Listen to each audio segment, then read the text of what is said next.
privilege to introduce our next speaker, who is our leader and organizer, Matt Segall.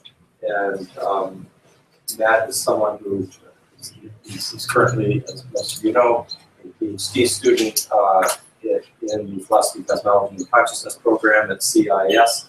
However, that scarcely does justice to who Matt is. He already is a, well, say, his focus of his research and dissertation is on the role of the imagination in moving towards an understanding and an integration of scientific theory and religious myth. And mythos and logos have that underlying unit of ground that he'll be exploring. He knows a lot about a lot of thinkers. He's already a published author of books and articles, so many that I have to look at the list to do a good job on it. There's on the matter of life, towards an integral biology of economics. There's Logos of a Living Earth, towards a new marriage of science and myth for our planetary future, which was published in World Futures a couple years ago. And then Physics of the World Soul, the relevance of Whitehead's philosophy of organism to contemporary scientific cosmology. And if you haven't had a chance to see his blog at Footnotes for Plato, Footnotes to Plato.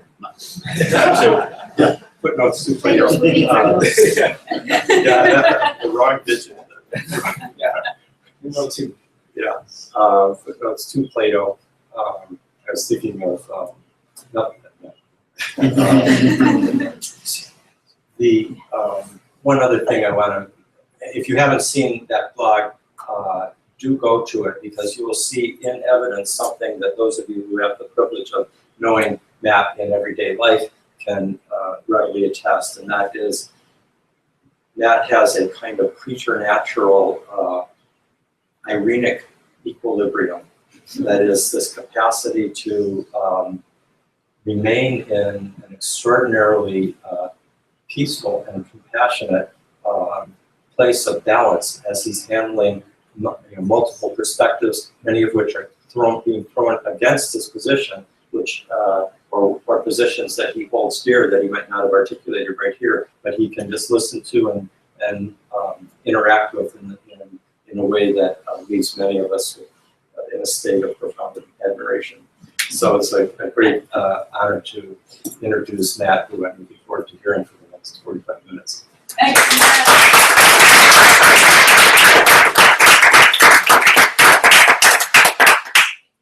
Hey everyone. So, the title here is Whitehead's Non-Modern Philosophy, Cosmos and Polis in the Pluriverse. So there's going to be some points of correspondence to all three of the talks that came earlier today. I'm going to talk a little bit about science, and then also bring in a political dimension to Whitehead's thought through a concept called cosmopolitics that I'll introduce here in a minute. So originally this track, as some of you know, was called Reimagining Late Modernity's Reductive Monism. We changed it so that it would be a wider umbrella to incorporate a variety of ideas that didn't seem to capture, and so as not to scare away people with technical terminology. But I'm going to try my best to respond to John Cobb's original vision for this track, which was indeed to respond to reductive monism. So I'm going to try to sketch what I would call a cosmopolitical alternative to this reductive monism. And I'm going to do so, again, just as a sketch, as an attempt to, at least in the realm of ideas and imagination, in lieu of practice, something that certainly is also important. But, you know, we'll do what we do here at academic conferences and focus on theory for now. I'm trying to, in the realm of ideas and imagination, to envision some core features of an ecological civilization. So my approach here then isn't going to be systematic, but it's going to be pluralistic. I'm trying again to sketch an alternative to modernity by drawing on the metaphysical possibilities opened up by ontological pluralism, an alternative to monism, and to dualism.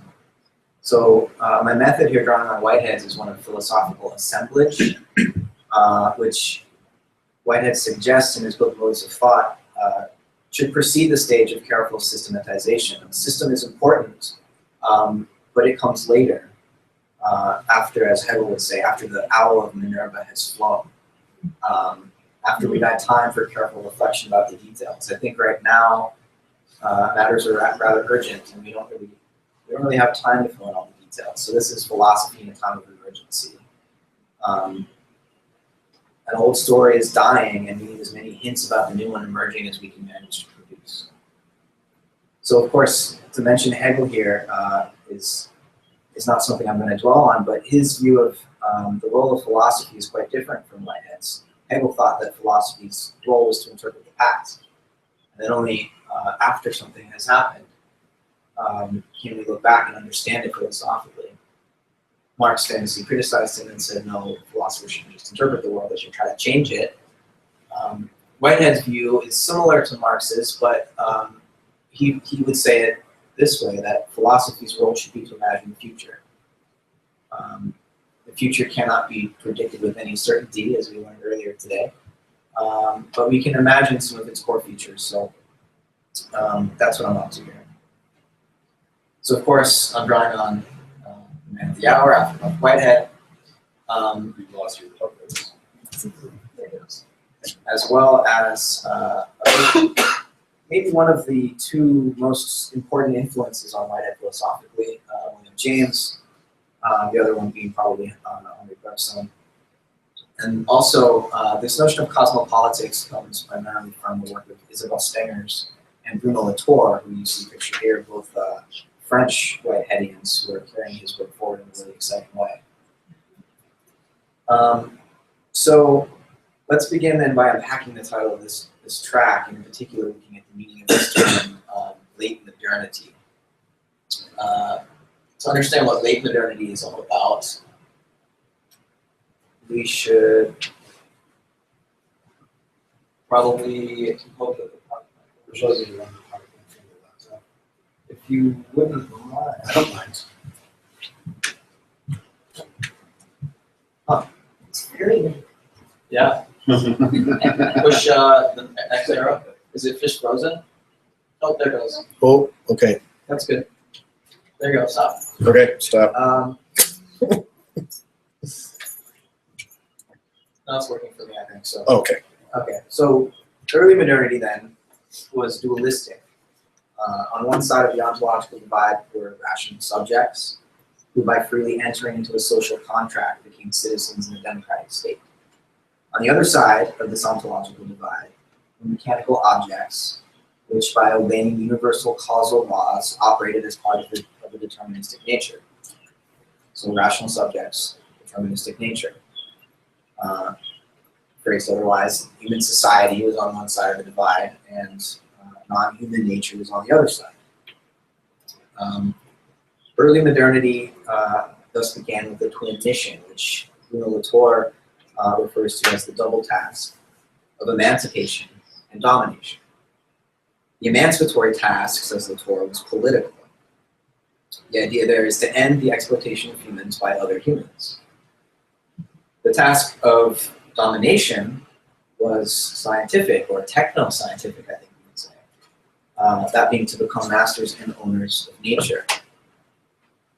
So then, what happened? Why did we move from an early modern dualism to a late modern monism? I think for one thing, as Cobb discussed this morning, the 19th century brought the discoveries of both geological deep time as well as evolutionary theory, both of which questioned this earlier notion of a dualism between humans and nature. Humanity, like all other organisms, must be understood to be part of the same evolutionary process. And so I think in the 19th century, while there was this alternative tradition that, again, Cobb this morning referred to Bergson and James and obviously Whitehead, the mainstream made the decision to reduce human beings to one side of this former early modern ontological dualism. And so, as Cobb was describing, we've increasingly been understood to be nothing more than sophisticated biological machines. And of course, the alternative form of establishing a human nature continuity would have been to reimagine nature as in some sense ensouled, which of course is exactly what Whitehead did. But I think even more important than the collapse of dualism into monism as a result of these scientific discoveries was the 20th century failure of communism. So what many consider to be our greatest hope of ending the exploitation of humans by other humans was outlasted by capitalism, which has since given up on modernity's emancipatory mission and has doubled down on domination. Neoliberal capitalists would say that the failure of communism showed us once and for all that human nature is basically selfish. So capitalists would argue that domination and mastery of both human labor and natural resources through a kind of market monism is our only hope for a civilized existence. Market monism here would be similar to what Aaron was discussing. All values being reduced to the values of capital, of money and interest. So we say now that only the invisible hand of the market can assure the stability of our civilization, and that everything from politics to religion to education to healthcare, all of these social functions should be given over to the free market.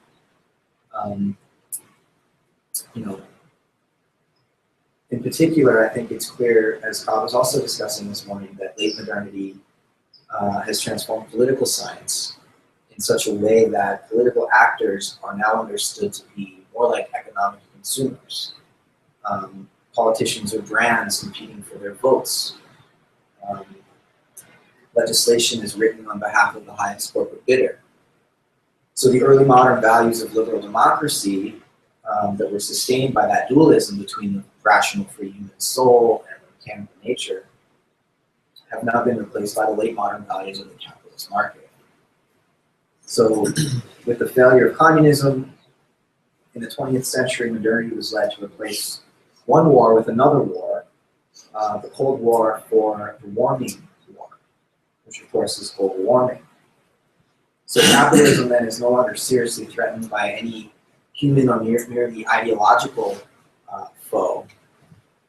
Its only remaining adversary, I would say, is Gaia, is the living Earth, who in the form of global warming is intruding into human history and is no longer content to remain the backdrop of human civilization, as it had for so long during this march of progress in modernity.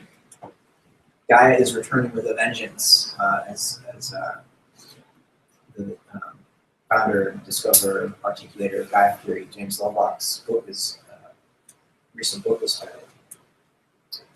So then, Latour has given us this ultimatum, similar to what Aaron was discussing, between modernizing, continuing to modernize, and ecologizing. We have to choose. It's a very stark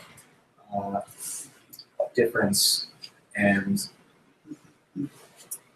it's, as Bill McKibben was saying, it's almost too late now to avoid the worst of the fallout, but the sooner we choose to make this move towards ecologizing our civilization, the less chaos we will have to deal with in the coming decades.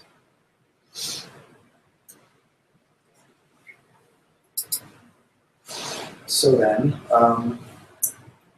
I think ecologizing our civilization is going to obviously require reimagining a lot of the philosophical assumptions underlying the modern worldview. Whitehead writes that a philosophical outlook is the very foundation of thought and of life. As we think, we live, it says. I think I speak for all of us in this track and probably this entire conference when I say that ideas matter, that philosophy is not merely mental entertainment, but on the contrary, it is a matter of life and death. As Whitehead argues, he says, the dominant philosophy of every age molds our type of civilization. So though a society's metaphysical assumptions may not be explicitly stated by every member, these assumptions are still operating all the more powerfully precisely because they are unconscious. So in contrary to Marx, whose criticism of Hegel was that Hegel thought that ideas drove history, when really Marx's point of view is just material conditions driving history, Whitehead would definitely side with Hegel on this point, that ideas do have efficacy in shaping the way that human beings bring forth their civilizations and organize their societies. So,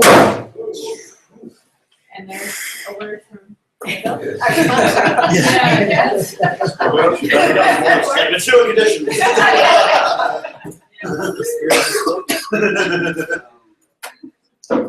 So while early modern Cartesian dualism left no room for the concept of life, there's no room for anything between mind and matter.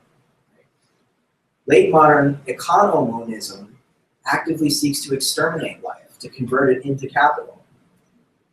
The currently unfolding mass extinction is not at all surprising as the outcome of modern philosophy. And to Whitehead's statement, linking thinking with living, as we think we live, I think we must add the corollary statement, as we think we die. There are certain forms of thinking which, perhaps because they fall prey to the fallacy of misplaced concreteness, undermine the conditions that make complex, self-organizing life possible. Geologists have now referred to our geological era as the Anthropocene. It's not clear exactly when it started. There are some estimates that it was in the 1600s, others in the 1700s, others 1945. There are various ways to say when it started, but it's clear we're in a new geological epoch because human thinking, human consciousness, human decisions are now a geological force. They're altering the very chemistry of the oceans and the atmosphere, shifting our planet into a mass extinction. So our collective decisions today will shape the Earth community for millions of years into the future. Both dualism and monism have failed us, they failed our civilization, they failed the Earth. And at this point, as Latour puts it, I quote, "We have to fight trouble with trouble. We have to counter a metaphysical machine with a bigger metaphysical machine." That's exactly what ontological pluralism is. The idea here is not to avoid metaphysics, to just return to our, innate experience of nature or something. We're always going to be, as human beings, caught up in certain metaphysical issues that we need to become as conscious of and articulate as fully as we can. So we need a bigger metaphysical machine. Ontological pluralism, I think it's rather easy to define, but it may not be as easy to understand. The easy definition would be to say that it is the metaphysical position suggesting that there are more than one, or two, or three, or really any finite number of ways of being. Reality is not one. Reality is many. Reality is the ongoing composition of a multiplicity of more or less overlapping and interpenetrating modes of existence. We are so used to thinking of reality as a finished whole, as a unified one, that the possibility of its becoming many, when we understand it, should be a terrifying prospect, at least at first. Especially to the inheritors of the liberal tradition of modernity, the tradition of Locke. Because once we understand the implications of ontological pluralism, I think it dissolves all of our hubristic certainties about ourselves and about the world, about who and where we think we are. Part of the rationale for the modern classification of nature was that defining nature as inert, defining matter as inert, as just dead stuff, helped us to establish our own identity as free agents. We were free because matter was determined and we could control it. Again, related to this notion that science, at some deep unconscious level, at least modern reductionistic science, at some unconscious level, is based on this fear and this need to control the world so as to avoid losing control. So to challenge the inertness of nature in the way that Whitehead does, to recognize its agency, really the agency of the creatures composing it, is I'm challenging the idea that there is just one unified nature.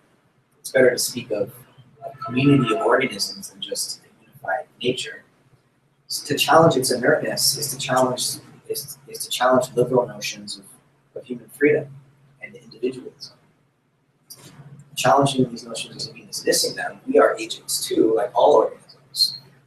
But I think it does require reimagining the very foundations of individual identity and contract, social contract-based politics. So there are, of course, less radical forms of pluralism, and I want to distinguish ontological pluralism from these other forms. There's cultural relativism, there's worldview pluralism, there's epistemological pluralism, multiple ways of knowing. And I think generally, besides those really hardcore reductionists and scientific thinkers, everybody agrees that there are other ways of knowing, that there are other practices, cultural practices that have their own psychological and sometimes even perceptual ways of representing reality. Moderns generally, to this ethic of tolerance, will accept that there are multiple views of the world. But what no modern person doubts is that one world underlies all the views that human beings could have of it. So we accept that there are many views, but really, at the end of the day, moderns want to say there's one world. There are many cultures, but there's one nature. So ontological pluralism then is not just multiculturalism, it's multinaturalism, which is an idea that Bruno Latour develops from the anthropologist Philip Segall, I think, yeah. Multiculturalism, Latour points out, is only the flip side of mononaturalism. And modern Western people for a few hundred years have thought of themselves as only a half culture. Since unlike all other earthly peoples, we believe that we were the practitioners of something called science, with a capital S, or the faithful servants of something called reason, again with a capital R. Our science and our reason, so the story goes, granted us access to an objective and universal nature, to an external world out there that for so much of human history had remained buried beneath the cultural projections and superstitions of other non-modern peoples. So we moderns would send our anthropologists to study exotic peoples in faraway lands, always assuming that no matter how different those people appeared to us at first glance, beneath the surface were the same universal laws, belonging to the same physical nature, governing all of their behaviors. The same gravitational energy must be keeping their feet on the ground, the same genes must be building their cells, the same neurons must be secreting their belief systems.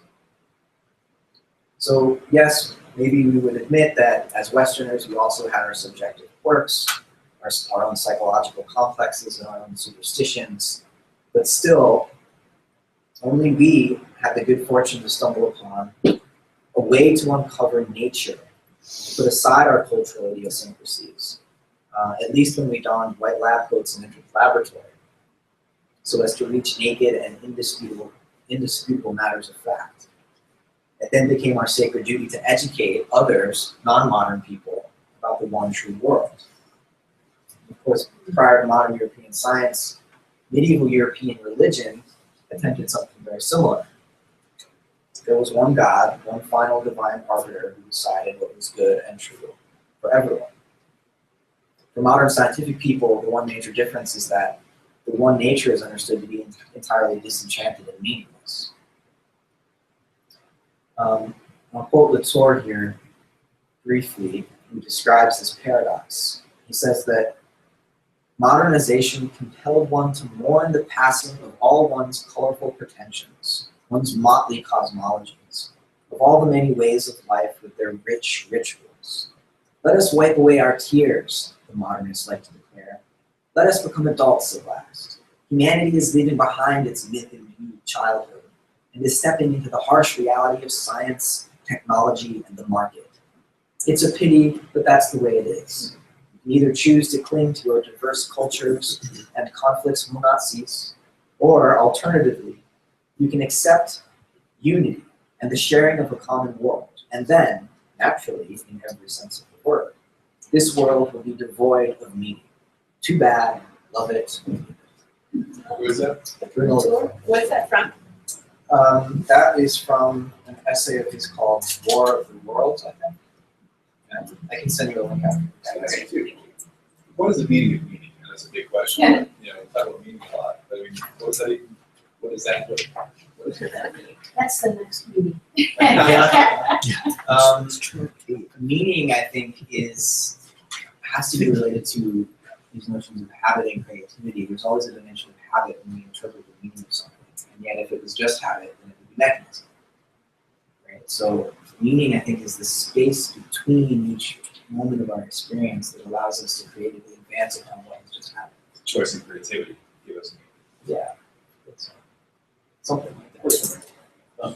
In some of my work, I offer a definition of meaning as the experienced fit between self and not self, between self and other.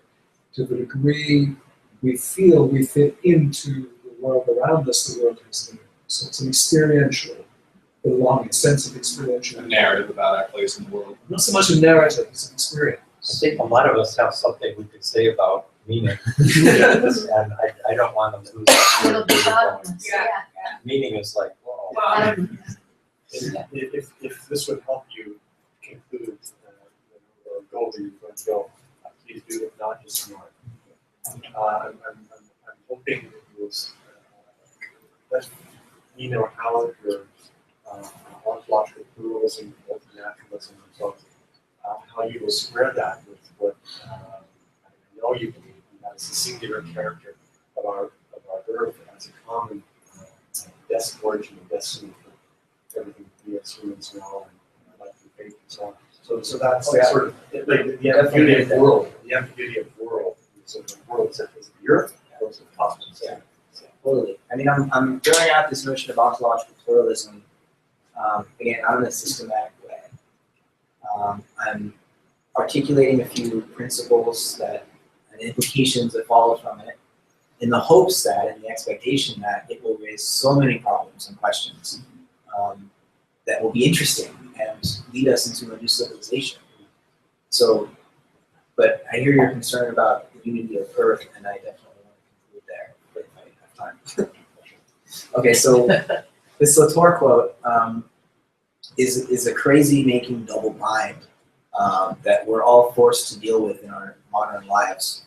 You know, as he said, there's one world, we have to leave our cultures to the side and accept the scientific picture of this one world. But this one world, nature, is meaningless. Right? So liberation from cultural conflict is supposed to come only through materialistic science, and yet unified nature that is supposed to liberate us into is absolutely devoid of meaning. Whitehead's self-entitled philosophy of organism, or ontology of organism, provides us with an example of a fully ecologized philosophy. Multinaturalism means that neither science nor the universe it purports to study are ready-made, unified wholes.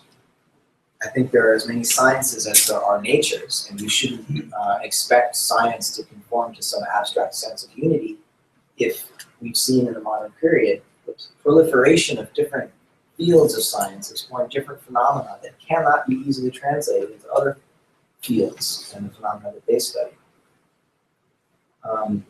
This doesn't mean, though, that scientific knowledge is no better than opinion or that all truth is relative. I think, on the contrary, what science, even what reductionism has shown us, is that modern science is among the most powerful methods that humans have ever invented of coming into more intimate relationship with the plurality of nature. As Latour likes to say, reductionism has only multiplied the number of agencies we know to be at work in this universe. Never has it produced a simpler picture of anything. In regard to knowledge, ontological pluralism does not simply imply, it doesn't imply at all the relativity of truth, but the reverse, the truth of relativity. In other words, knowledge, like reality, is relational. Further, such pluralism is not the denial of wholeness. Rather, if wholes are to exist, we must understand that they have to first be constructed and thereafter constantly maintained. So no whole is simply given when necessary, which is precisely why the earth is so fragile. Its wholeness is not something we can take for granted. It's a series of historically linked and contingently surviving organisms that can be thrown off. The ecological links can be broken and that wholeness can break down. So it's contingent wholeness rather than necessary wholeness.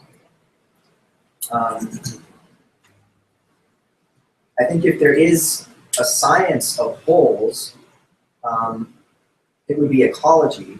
And traditionally, ecology has been defined as the study of the relationship between organisms and environments. But in Whitehead's scheme, in his ontology of organism, we need to adjust our understanding of what an environment is. It's not just a fixed and inorganic background. It's not a mere frame devoid of agency, as Latour put it. Rather, it is a community of other organisms. Every organism's environment consists of other organisms, right? And so in this context, in an ontology of organism, physics and chemistry are no longer considered to be descriptions of the meaningless motion of molecules, to which biology can be reduced. Rather, physics and chemistry themselves become studies of living organization at scales other than the biological. So in other words, in a pluralistic ontology, ecology replaces physics as the most fundamental science. A pluralistic ontology opens us to the possibility of cosmopolitics. This concept was originally developed by Isabel Stengers in a series of books by the same name. And it was articulated as a protest against what Whitehead called the bifurcation of nature.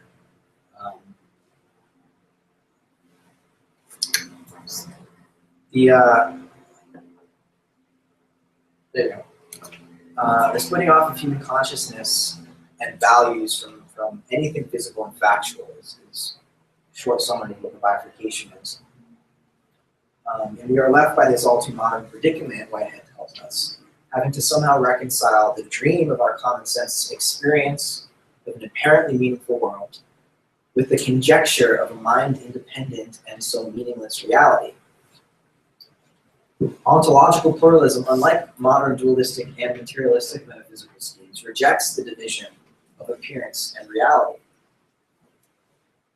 or between experience and nature, and instead suggests a panpsychic vision of things. As Whitehead says, everything perceived is in nature, and I would add, everything in nature perceives. Reality is literally composed of feelings, or what Whitehead calls prehensions. There's no separation between mind and matter, inside and outside. To speak crudely, mind belongs to nature and is intrinsic to it, as Christian was saying earlier. For this reason, Whitehead's ontology has been referred to as an aesthetic ontology. So in an aesthetic ontology, what begins as appearance later becomes reality. And then what ends as reality then becomes appearance again. And there's this recursive loop between the two. A good concrete example of this would be sexual selection, as Darwin understood it in the biosphere, where a trait that is particularly desirable will be magnified as a result of that desire. And sure enough, over a series of generations, that desire for a particular kind of trait magnifies that trait, and more it becomes a physiological feature of that organism. The appearance becomes the reality.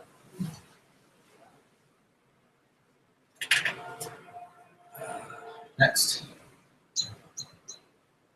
So Whitehead's cosmopolitical protest against the bifurcation of nature then not only provides us with a defense of democratic politics against a carnal monism, I think it is itself a democratic ontology.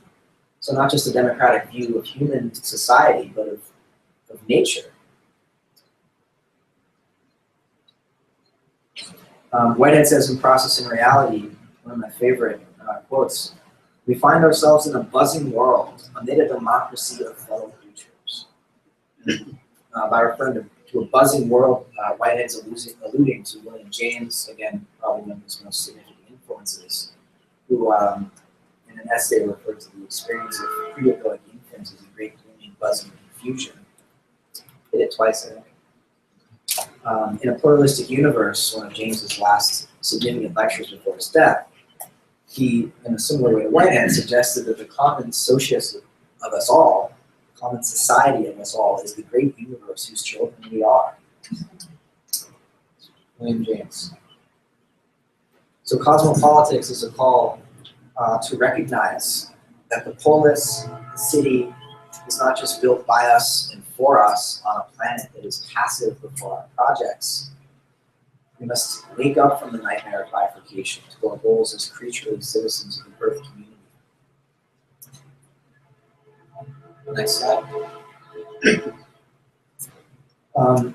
If modernity has culminated in the bifurcation of mononaturalist science from multiculturalist politics, then the emergence of a non-modern ecological civilization will require the reinvention of both. So not only must ecology replace physics at the foundation of the natural sciences, ecology must replace economics at the foundation of the social sciences. Cosmopolitics is an attempt to do just that, to reimagine scientific practices in more democratic terms, and to reimagine politics in a way that acknowledges the need to invent ways of coexisting, not just with people of our own country, of our own color, of our own culture, not even just with other human beings, but with all of Earth's creatures. Now, to democratize science doesn't mean that facts should be determined by popular opinion or by vote. Rather, it means that recognizing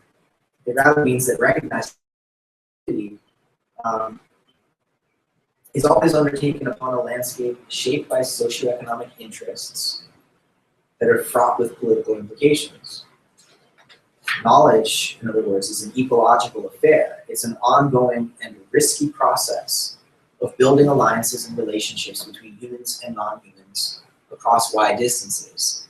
Science may not produce universal laws or universal truths, but it is able to mobilize a series of very precise descriptions across wide distances so that human beings all over the world can share the same language to understand the same phenomenon. It's not universal, it's intersubjective, you could say. Modern science is not, despite its epistemic pretenses, the product of an objectifying gaze from nowhere. It's not plate glass science. Stengers points out the tendency many modern scientists and technologists have to defer to politics. This is a quote. Modern scientists have the tendency to defer to politics decisions that would have to be made about the use of data and techniques produced in the laboratory, thereby washing their hands of the merely social and ethical implications of their purely factual or technological findings. A personal example of this I'll offer from when I was an undergrad at UCF, the engineering department, a nice brand new shiny building across from the really old philosophy building.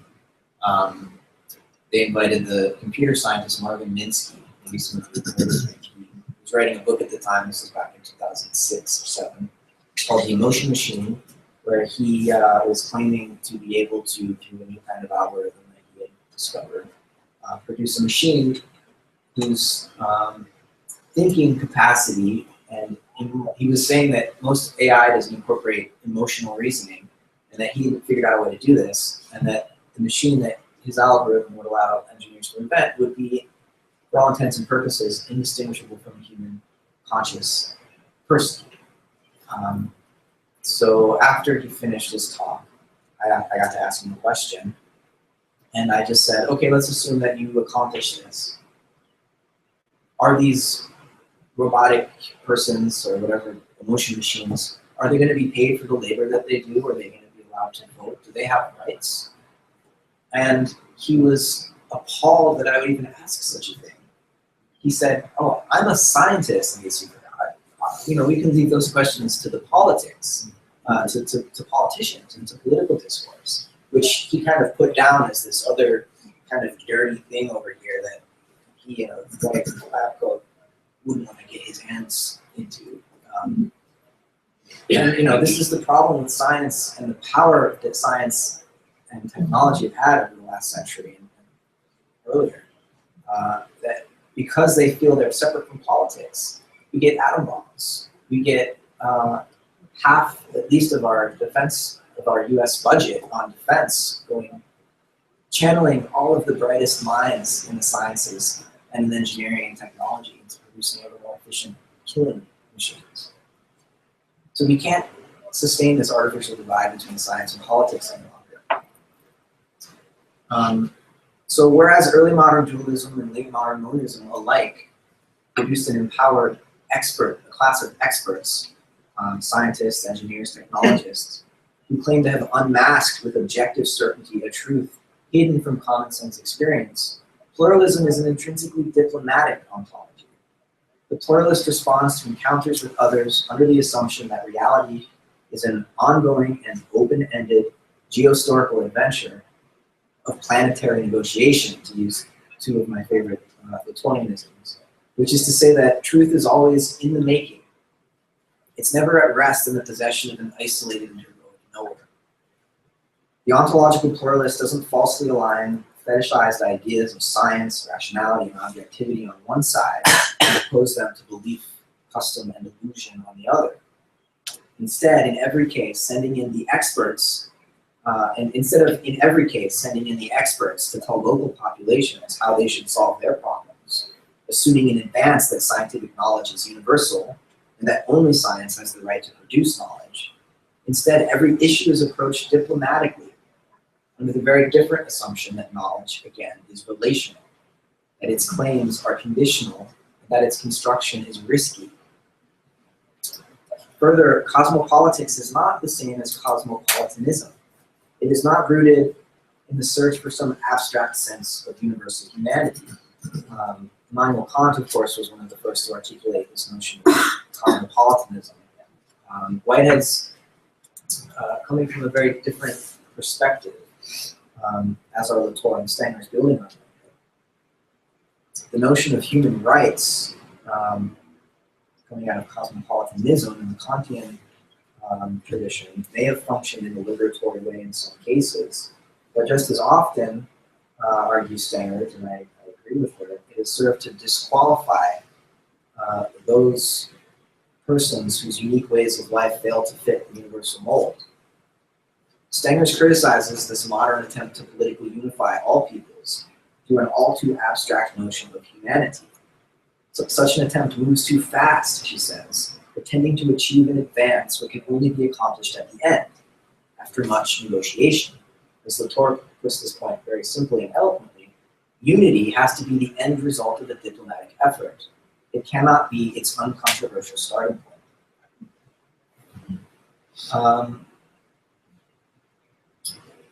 Skip ahead to the next slide, just to try to understand the take-home here. A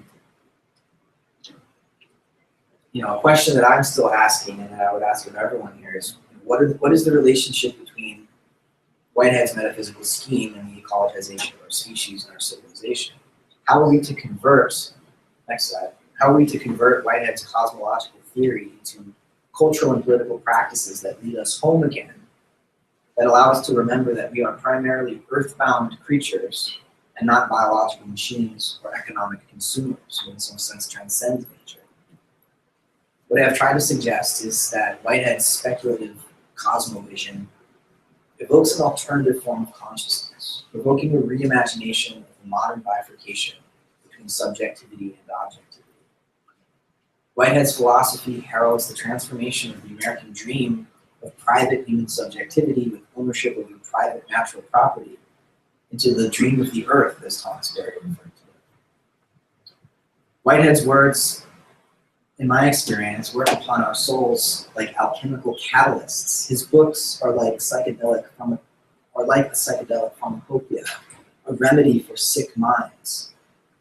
He is a philosophical diplomat. He heals the divisions of our intellectual histories, not by rushing to unify them into some single system, but by giving each perspective, each contrast, its place in an organic community of interrelationship, a community which somehow manages to hang together as a whole, not by necessity, not by right, not by divine fiat, but because of the persuasive allure of beauty, freely calling all creatures towards harmony and order, towards chaos, towards cosmos rather than chaos.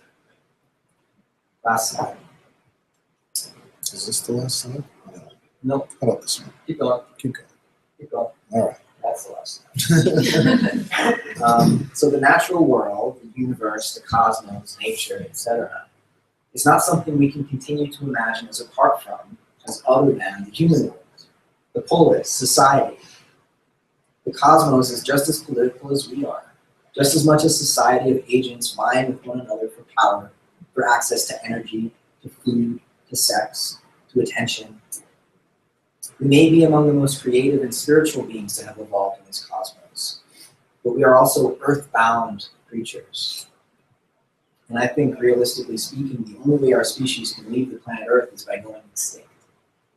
There is no other Earth that can sustain us, no other planet that we can reach.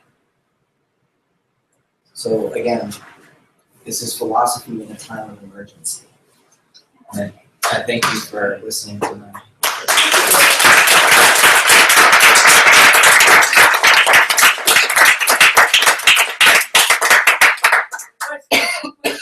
well, let's maybe a few questions and then we should get to dinner. We'll get to dinner. So anyone who wants to go to dinner, please go. If you want to stay and chat. I have two questions. Okay. One is, it's a technical point, but we're talking about sort of speculative wagers on big visions here. So I think it's technical, but I think it's important. On the one hand, it sounds like what you're arguing for is more a kind of pluralist monism than an actual kind of ontological pluralism. And I say that because you give such primacy to this idea of the organism, that or the actual entity, that's what's actually real. And so everything is in some case a variance of this one kind of idea. Right. So it's a kind of a monism, I think. Yeah. That's the one. And the other thing is, we heard last night from, I don't remember, anyway, somebody read a statistic about 88% of Americans identifying as conscious consumers and as environmentally concerned individuals. So if we think about, this is the second question, if we think about Whitehead's quotes, so we think, so we live, You think it doesn't seem like that's the case. It seems like we think a lot of things that we don't. yeah, well, there's this issue of ideology, which often functions unconsciously. It's the things that we, Zizek described ideology as, it's the things we don't know we know, right? So, What was it, Donald? well, Rumsfeld neglected the unknown It's very- known.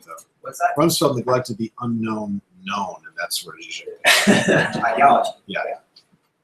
So obviously, you know, the level at which ideas affect human civilization, of course, of our societies, is not at the level of explicitly stated beliefs.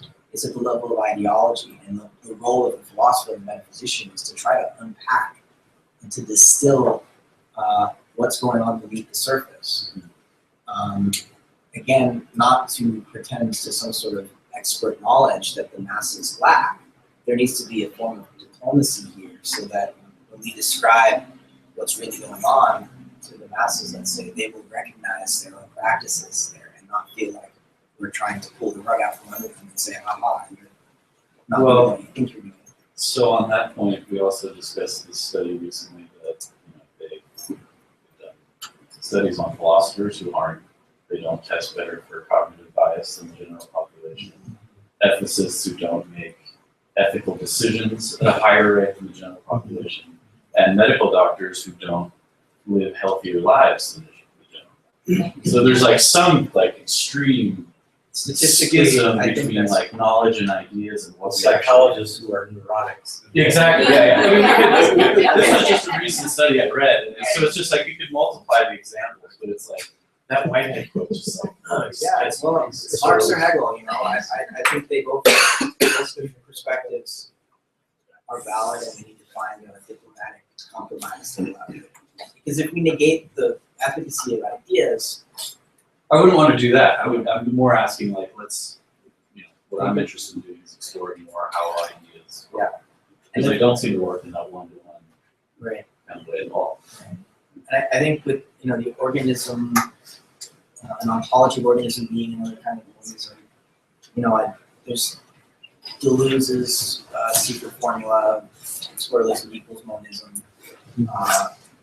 There's something secret about that, and so what the hell does that mean? But when we talk about organisms, I think it at least allows us to recognize that we're dealing with, one, in an abstract sense, one kind of being, but in the concrete sense, there's a variety and a proliferation of organisms that are constantly evolving and changing. And there's no telling, there's no set of metaphysical principles that would determine in advance what forms of organisms may appear in the future and what forms of, what perceptual worlds they might bring forth. Right? So the future is wide open in terms of how the pluriverse will continue to unfold. And so we have to make sure when we're talking about monism versus pluralism that we're speaking on the same level of abstraction as. That was great. Yes. So you talked about Hegel and Marx and like how you thought about it kind of saying more with Hegel in terms of the importance of ideas. But I think it's also, we're talking about the bifurcation of nature. We also kind of break down that bifurcation between ideas and like material conditions. I mean, and I think Latour does that really well with the whole concept of the quasi-objects. That all constructs are entities, and all entities are constructs. Right. We live in a building, which is a construct. We have in our limited this for something. It means something. There's also like very concrete. And I feel like I take it from both ways, because I think our actions represent ideas. Like if I could have just wanted to cause the most human destruction not possible, they could have picked a better target than the World Trade Center, but it makes symbolic value when we did that. So Getting practical, you mentioned at the end of your talk about going off the planet and saying it wasn't really very practical. I would suggest actually right now we have a real dichotomy between learning how to live on this planet well or going off planet. SpaceX right now is making launches once a month, and Elon Musk's mission is to get to Mars, to have a multi-planetary species. So I'd say it's not just like, kind of airy-fairy pie in the sky now. It's actually more practical. I wouldn't suggest it's airy-fairy. I just think whether it was industrial civilization that gave us the technological know-how and ability, the power to have a space program and to engage in space exploration and to land at least robots on other planets. But I'm not sure how much longer industrial civilization would necessarily support that sort of activity. It's a race for, if we can develop the technology that's somehow more sustainable to get into orbit without burning so much fossil fuel and spending so much money, then maybe. But I think we need an Apollo project for learning how to get back to the Earth, how to learn, to live on the Earth again instead of, I'm interested in space exploration too, but I just think our resources are better spent here. And that's not to say there aren't spin-off technologies that result from space exploration that allow us to develop more ecologically sustainable on this planet. So I'm just not holding out hope that the answer is to just burn up the Earth's resources because we'll be able to colonize another planet. So what do you think, in terms of, there is a kind of implicate tell us in when he speaks in Adventures of Ideas, like the movement from forced persuasion. Right. And I heard you kind of make like a little thing towards that in one of the things here. Right. I'm just wondering, with this ontological pluralism, notions of ecological viability may be fairly. Are you Skyping right now? Yeah. Or Google Hangout? Oh, okay. Sorry, we're trying to get out of here. It's supposed to be done at 5:30. Okay, yeah, we're done. Yeah, I'm just wondering, what do you think in terms of like, Sorry, overtime staff. In terms of, so like ecological viability, there may be a very sort of black and white answer in a specific area, right? So like, in your pluralism, does that allow for the no nothings? You know what I mean? Does your pluralism allow for like somebody to say, you know what, we like burning carbon, right? We just love it. well, that And would so- be evil, but that would be, Sure. certain organisms, certain energy species choosing a form of life that degrades the basis for their survival and for everyone else's survival. So I'm just, trying to preserve the demos, like, and having this understanding that Yeah. we want to move to a place of persuasion and move beyond terms of war Totally. and sort of, perpetrating onto people. Well, Tori has a very interesting paper about this issue precisely, which is called War of the Worlds. And the way that ontological pluralism does entail that we can't just rely on a sort of objective science to tell us what the world really is, and then try to get all of our various cultures to conform to that true view of the world. There is no one true world. But here's the thing. There is a one true, like for instance, if one culture continues a set of behaviors, right? Let's say it's the US or China. Let's say everybody else, except for either the US or China, fixes the way that they like approach the biosphere. Right. Right? Right, then it doesn't matter. 'Cause Then it doesn't matter. And so I'm just wondering, in this proposed sort of thing, what do you do with that remaining faction? Yeah, well, I'm not under any illusions that war might not be inevitable. But, ontological pluralism isn't just lovey-dovey peace. I don't know if they're like, if they're at that point, If like, we sort of value- entitled to their point of view. No, this Yeah. isn't cultural relativism. Yeah. This isn't you're entitled to your point of view. If your point of view is undermining the basis of my survival and the community of beings that I care about survival, and you're not willing to alter that, then I think violence becomes justified. I'm not a pacifist in that respect. Okay. Persuasion is certainly the preferred method. It should be exhausted. Oh yeah, diplomacy all the way until it's clear that there's not going to be any effect on that. There's a statement in politics like you're entitled to your opinion, you're entitled to your own opinion, you're not entitled to your own facts. Right. And so I guess I'm putting that up as a problematization. Yeah. Of This is a But facts are subjective, though. Facts are constructed, There are sure. no objective facts. But facts can be constructed in a four-way or in a robust way, Right. So climate change, really robustly constructed fact involving thousands of scientists all around the world. It's not just a socially constructed belief. It's not the result of a lobby like people in a heritage foundation. That's George Soros, right? Isn't it George Soros? Yeah, right. Yeah, no, I'm just. Well, anyways, we should probably go get some dinner. Is there a happy? I'm kidding. Or a gathering of some sort? After dinner, I think. Really? Well, there's a reception after Reception. 7 o'clock. Where is it? In the same, after, like, at 9 o'clock then? At 9 o'clock, right outside the auditorium. Got it. Bye.